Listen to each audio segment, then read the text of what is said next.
नमस्कार दोस्तों। जम्मू कश्मीर पुलिस के शिकंजे में आने के बाद जेल की हवा खा रहे गुजरात के इस महाठग के कुछ किस्से तो आप सुन चुके होंगे। आज इसकी मक्कारी के किस्सों की नई किस्त आई है। इंडियन एक्सप्रेस की खोजी रिपोर्ट के हवाले से कुछ नई जानकारी और सनसनीखेज जानकारी सामने आई है। इस फ्रॉड के नेटवर्क से जुड़े नए किरदार का नाम सामने आया है। वो किरदार जो आरएसएस यानी राष्ट्रीय स्वयंसेवक संघ से जुड़ा है, वो किरदार जिसने किरण पटेल नाम के इस नटवर लाल को कश्मीर घाटी में इंट्रोड्यूस किया था। आरएसएस से जुड़े इस शख्स की मदद से ही महाठग किरण पटेल ने कश्मीर घाटी में अपनी पैठ बनाई थी और ठगी की जमीन तैयार कर रहा था। आरएसएस के बारे में तो आप जानते ही हैं। अगर कोई आरएसएस से जुड़ा हो आज के दौर में, तो आज की तारीख में बड़े बड़े अधिकारी धौंस में आ सकते हैं। पता नहीं इस आरएसएस वाले का संपर्क कहां तक हो, इसका कनेक्शन कितने ऊपर तक हो। तो क्या कश्मीर की कहानी में इस आरएसएस के विस्तारक की कोई भूमिका है? इसको समझेंगे विस्तार से आगे, लेकिन थोड़ा रिकैप कर लेते हैं।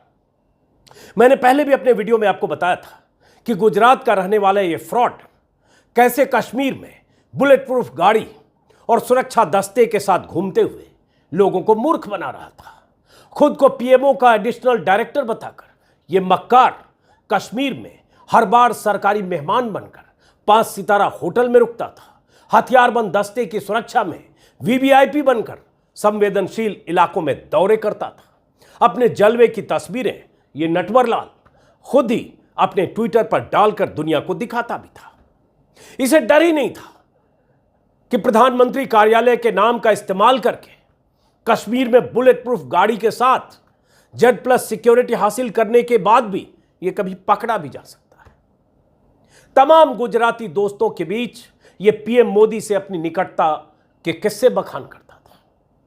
गुजरात में किरण पटेल लोगों को बताता था कि पीएम मोदी ने इसे मिशन कश्मीर की जिम्मेदारी दे रखी है। बड़ी बड़ी पार्टियां करता था। G20 के होस्ट के तौर पर भी खुद को प्रोजेक्ट करता था। किरण पटेल लोगों को बताता था कि खुद पीएम ने इसे कश्मीर के हालात पर निगरानी रखने का टास्क दिया है। यह लोगों को यह भी बताता था कि पीएम मोदी ने इसे यह आंकने की जिम्मेदारी दी है कि अगर पड़ोसी देशों की तरफ से भारत के खिलाफ कोई साजिश होती है तो हमारे आर्म फोर्सेज कितने तैयार हैं। किरण पटेल के साथ कश्मीर गए उसके 2 साथियों को भी पकड़ा गया था, हालांकि बाद में पकड़ा गया, जिनमें एक अमित पांड्या है। अमित पांड्या के पिता हितेश पांड्या नरेंद्र मोदी समेत गुजरात के 5 बीजेपी के मुख्यमंत्रियों के पीआरओ रहे 20-22 साल तक। मोदी के साथ भी हितेश पांड्या की ऐसी तस्वीरें हैं सोशल मीडिया पर, ट्विटर पर। यानी बाप मुख्यमंत्री कार्यालय में और बेटा नटवर लाल का पार्टनर, और नटवर लाल का पार्टनर बनकर कश्मीर में बिजनेस के विस्तार में जुटा था। अब बेटा गिरफ्तार है। बाप हितेश पांड्या को भी गुजरात के मुख्यमंत्री कार्यालय से हटा दिया गया है, लेकिन यह तस्वीरें गवाह है कि उसकी पहुंच कहां तक थी। बहुत सी बातें मैं विस्तार से पिछले वीडियो में आपको बता चुका हूं। नहीं जानते हो तो एक बार फिर आप देख सकते हैं। कई तरह के थंबनेल स्क्रीन पर आपको नजर आ रहे होंगे। अब आते हैं उस खबर पर जो आज ही इंडियन एक्सप्रेस ने छापी है। दिल्ली, जम्मू और श्रीनगर में दर्जनों लोगों से बात करके दीप्तिमान तिवारी ने यह रिपोर्ट लिखी है और किरण पटेल के नेटवर्क और उसके तौर तरीकों का खुलासा विस्तार से किया है। एक्सप्रेस की हेडिंग है जो मेरे हाथ में है, 4 visits, 6 months, many meetings, how wheels moved in J&K to help a conman. Police, RSS functionary introduced Kiran Patel to Pulwama Deputy Commissioner who helped him get a free pass. समझ लीजिए connection किस किस से था, कैसे था, विस्तार से आज एक्सप्रेस ने लिखा है। रिपोर्ट के मुताबिक गुजरात के इस नटवर लाल किरण पटेल ने 6 महीने के दौरान 4 बार कश्मीर का दौरा किया। हर बार 3 से 5 दिन कश्मीर में रहा। कम से कम 2 आईएएस अधिकारियों के साथ और कई जूनियर अधिकारियों के साथ इसकी मीटिंग होती रही। गुजरात के 3 बिजनेसमैन के लिए इसने कश्मीर में सरकारी अधिकारियों के साथ मीटिंग फिक्स की। फिक्सर भी था, नटवर लाल भी था, ठग भी था, फ्रॉड भी था, फरेबी भी था, मक्कार भी था, लेकिन चकमा देने में कामयाब भी हो रहा था। आरएसएस और बीजेपी के लोकल नेताओं के साथ भी इसकी मेल मुलाकातें हुई। दीप्तिमान तिवारी ने लिखा है कि यह जानने के लिए कि इस किरण पटेल को कश्मीर जैसे सिक्योर्ड इलाके में इतना फ्री एक्सेस कैसे मिला, कैसे 1 दर्जन सुरक्षा कर्मियों के साथ इसे बुलेट प्रूफ गाड़ी मिली, यह सब जानने के लिए हमने बहुत से लोगों से बात की। यह दीप्तिमान तिवारी ने लिखा है। तब जाकर हमें कुछ ठोस जानकारी मिल सकी। अब वो जानकारी क्या है जो एक्सप्रेस की इस खोजी रिपोर्ट में है। रिपोर्ट में जो छपा है उसको मैंने हिंदी में अनुवाद किया है अपने ढंग से, लेकिन सब कुछ एक्सप्रेस के हवाले से। सुनिए।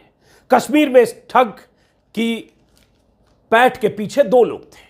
राजस्थान का रहने वाला आरएसएस का विस्तारक त्रिलोक सिंह चौहान और दूसरा पुलवामा का डिप्टी कमिश्नर और 2015 बैच का आईएएस अधिकारी वशीरुल हक चौधरी। इन दोनों की मदद से ही किरण पटेल कश्मीर में अपनी दुकान फैला रहा था। एक्सप्रेस ने पूरा सीक्वेंस ऑफ इवेंट छापा है कि कब कब किसके साथ किरण पटेल कश्मीर गया और कैसे कहां उसकी मेहमान नवाजी हुई। अब इस सीक्वेंस ऑफ इवेंट को समझिए। 25 अक्टूबर 2022 को किरण पटेल अपनी पत्नी और बेटी के साथ श्रीनगर पहुंचा। पुलवामा के डीसी वशीरुल हक चौधरी ने जम्मू कश्मीर पुलिस के एसएसपी सिक्योरिटी कश्मीर के जो हैं शेख जुल्फिकार को फोन करके सुरक्षा मुहैया कराने को कहा। किरण पटेल की सेवा में तुरंत एक बुलेट प्रूफ गाड़ी और 1 दर्जन हथियारबंद सुरक्षा कर्मियों के साथ 2 गाड़ियां तैनात कर दी गई एसएसबी के सुरक्षा दस्ते के साथ। बस फिर क्या था, ये गुजराती नटवर लाल घाटी में अपना जलवा दिखाने लगा। जाहिर है लाओ लश्कर जिसके साथ होगा जलवा तो होगा। किरण पटेल इस यात्रा के दौरान कुछ स्थानीय बीजेपी नेताओं और पत्रकारों से भी मिला। कुछ लोगों को उसने आई एम मॉडिफाइड लिखा हुआ टी-शर्ट पहनाकर फोटो भी खिंचवाया और ऐसी कई तस्वीरें वो खुद सोशल मीडिया पर पोस्ट करता रहा, अपने ट्विटर हैंडल पर, फेसबुक पेज पर, ताकि धौंस गुजरात तक जमे। निसाद पुलिस स्टेशन के एसएचओ से भी मिला।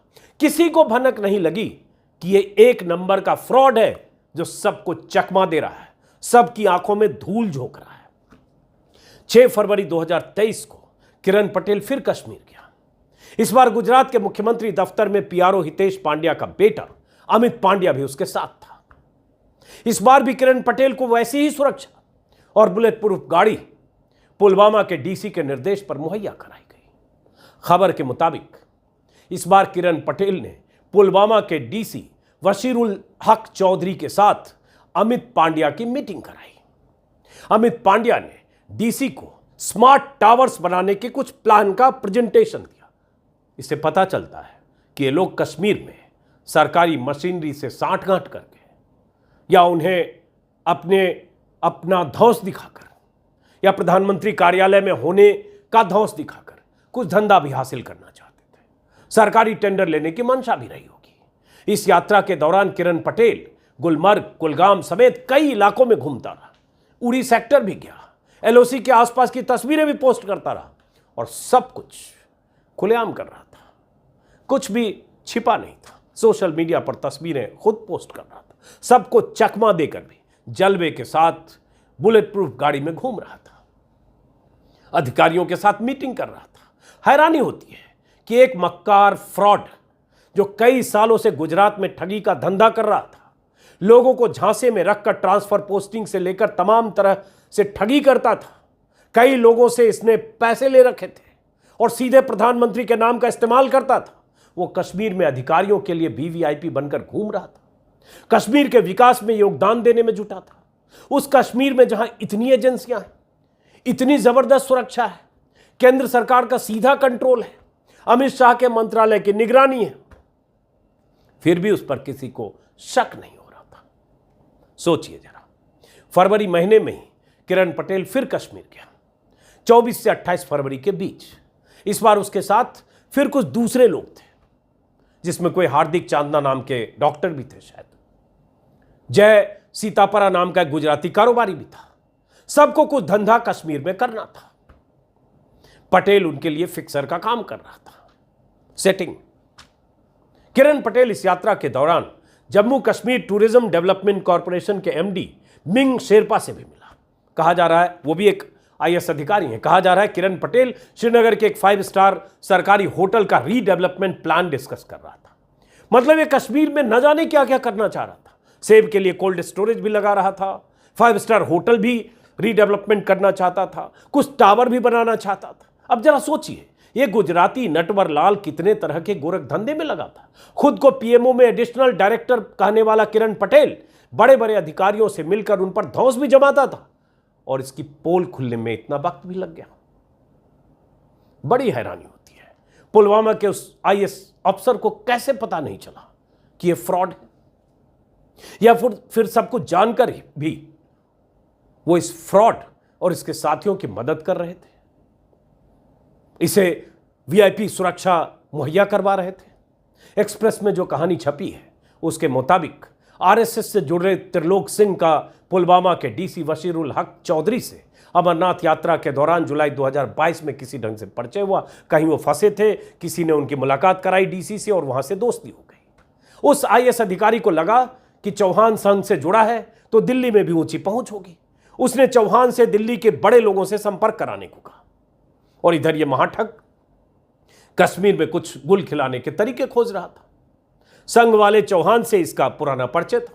अब कहां से कहां परिचय भी होता है। यह गुजरात और संघ वाले चौहान जी राजस्थान, कहानी गुल खिलाना है कश्मीर में।